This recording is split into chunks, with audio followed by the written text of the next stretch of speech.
Welcome or welcome back. My name is Monique and welcome to Medora Budgets. I'd like to thank anybody who's like to comment on any of my videos, and especially those that have chosen to subscribe to my channel. Truly started this as a way to hold myself accountable, but I understand, recognize, and appreciate the community as a whole. So if you are rocking with me on this journey, thank you, thank you, thank you. If you haven't made up your mind yet, sit with me for a spell.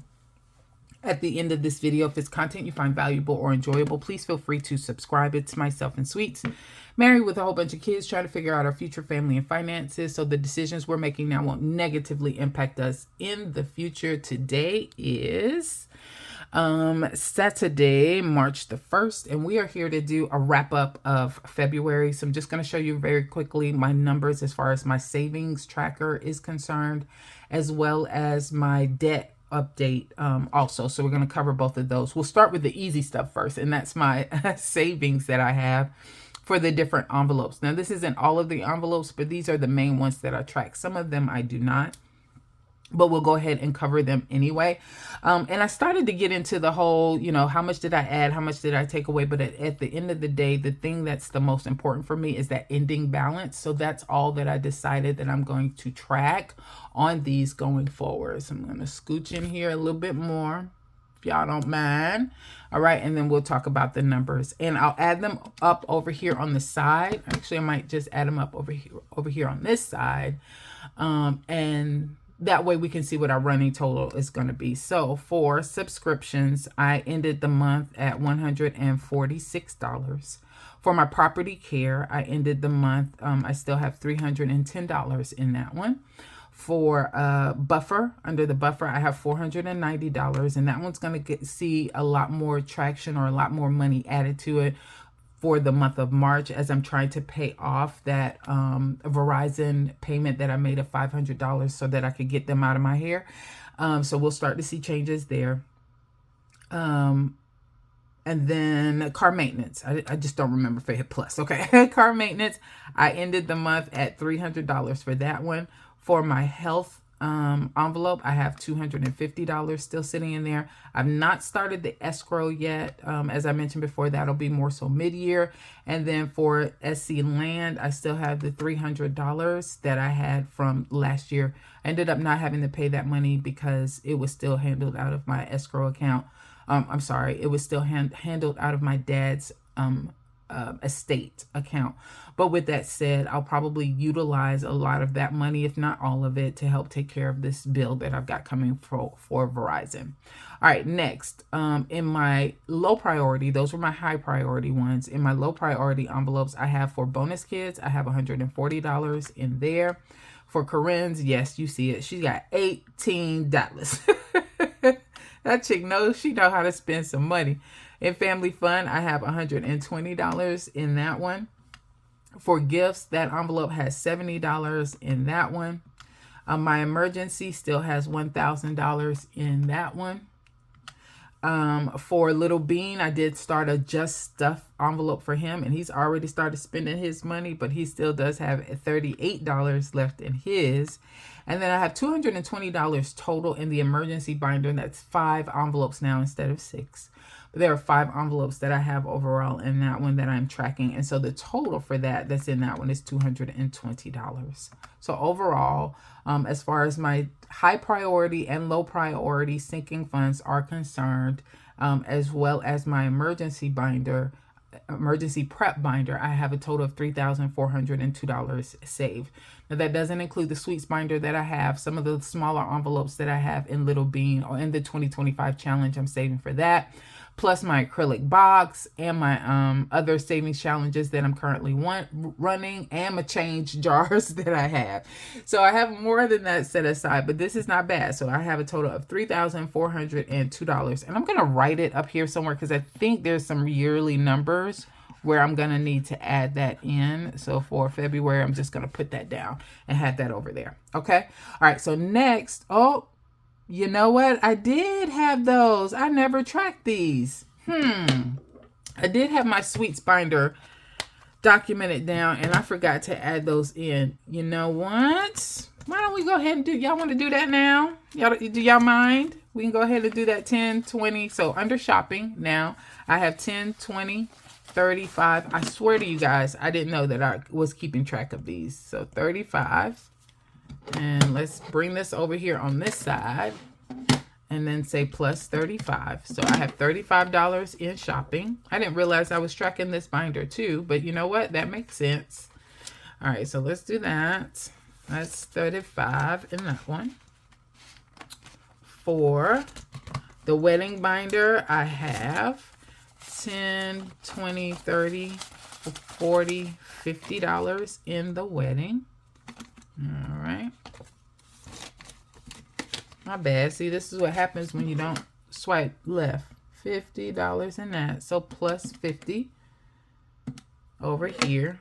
Next, Christmas fund has 35. 10, 20, 35. $35 in that one. Okay. Smart 35, and I'll put this in text later. Plus 35. My November binder for our birthday celebration, 50, 65, has $65 in that one. Let's put that up here.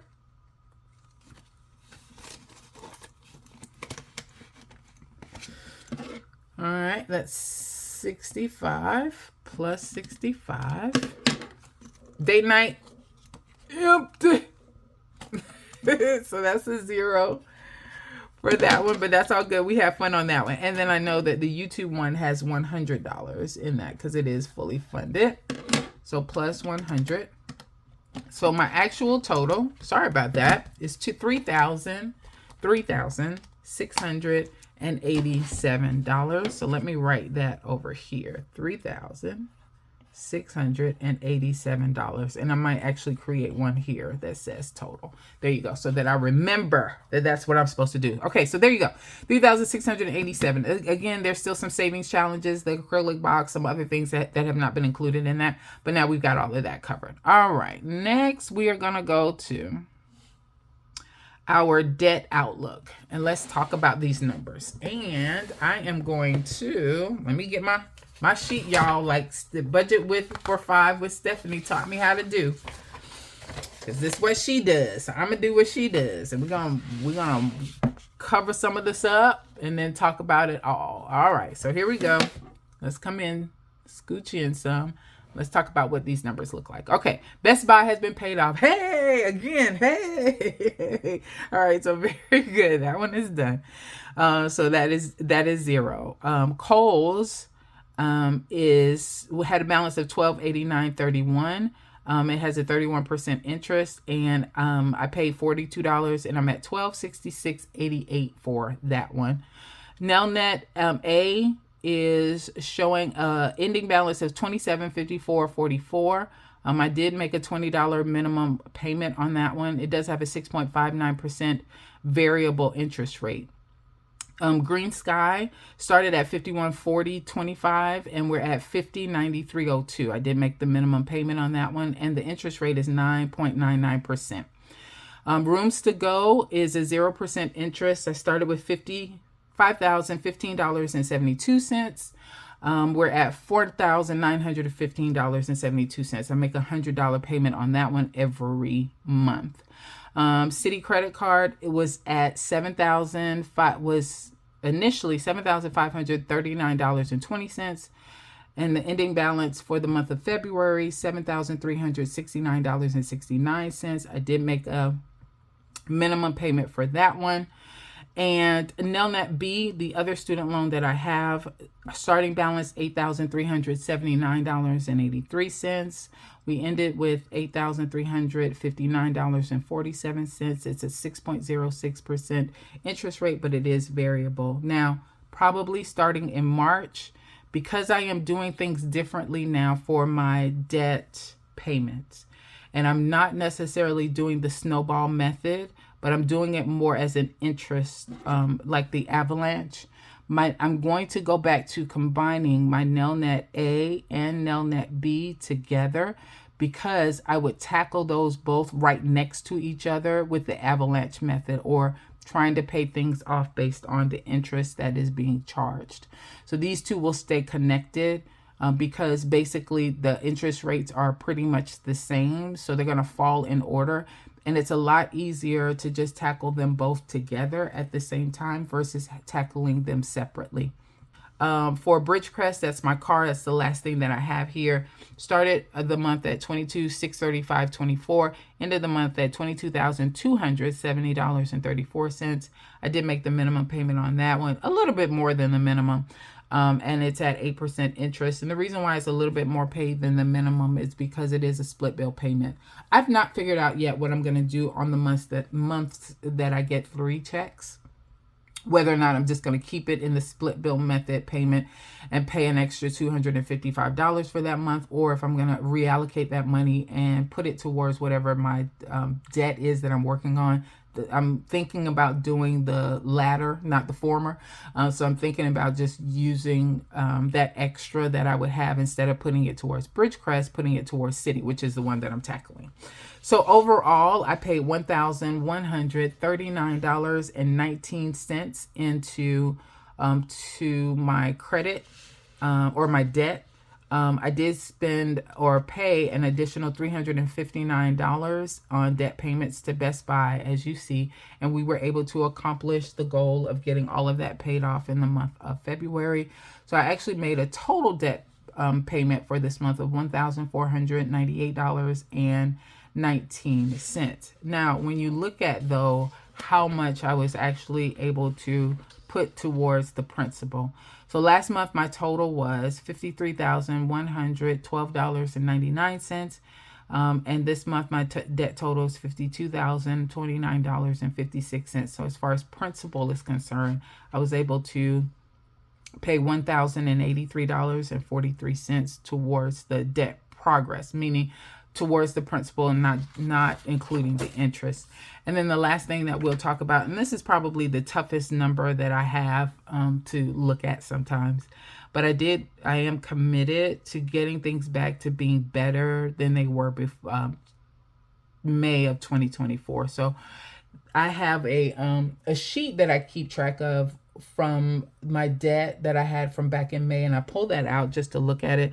In May of 2024, my debt that I was in, overall debt, was $47,967.65. And as I mentioned before, right now my debt is $52,029.56, so higher than it was back in May. So this is my first goal. My first goal is to get it down to at least where I was in May. And because that's a smaller goal for me to achieve. But I know in all of these steps that I'm doing, I need to be able to celebrate something right along the journey. So that is what I'm trying to do. And that once I do that, and I am at least lower than what I was in May of 2024, then I'll start to track the overall debt progress and the percentage for that. I just don't want to look at that right now. But I will once I get to at least there and I start to see the traction at that point. Okay, I think that is it. Those are the things that I had to cover for today. So not bad. Oh, I can show you guys too. Let's go back over here. So there you go. Number 1, boom, right? So this is my savings goal, the tracker, where you can visually see where you are. And remember, I was going to do the snowball method before, so that's why I have these other things documented here, like Kohl's, Green Sky, but we decided to change direction so far. So first of all, Best Buy done, paid off. That plant is done. Okay, great news for me. Hey. And then the second thing is Citi and where we are for this one. So the goal is $8,700. That's where I was, $8,700 that I needed to pay off back in October of 2024. As of February 2025, my total debt that's due is $7,369.69. I don't know where I have the extra dollar sign there.